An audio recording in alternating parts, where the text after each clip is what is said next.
పోపుకి ఆవాలు, ఎండుమిర్చి, వెల్లుల్లి వేయించి పక్కన ఉంచుకోవాలి. వేరేగా 2 స్పూన్ల ఆవాలు, 1 స్పూన్ మెంతులు కూడా వేయించి చల్లార్చి పొడి కొట్టుకొని ఉంచుకోవాలి. మామిడికాయ ముక్కలు కూడా తడి లేకుండా చిన్న చిన్న ముక్కలు కోసి ఉంచుకోవాలి. ఒక అర గ్లాసు సాల్ట్ అనేది మనం వేసుకోవాలి. అందులోనే అర గ్లాసు కారం కూడా వేసుకోవాలి. ఆవు పిండి, మెంతిపిండి కూడా మిక్సీ పెట్టి ఉంచుకున్నాం కదా, అది కూడా ఒక అర గ్లాస్ వేసి కొంచెం పసుపు వేసి ఇవన్నీ బాగా కలుపుకోవాలి.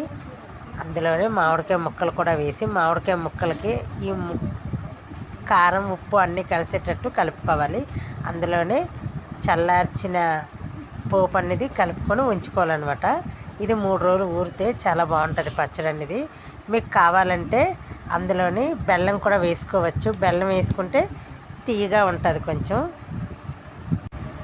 బాగుంటుంది పచ్చడి.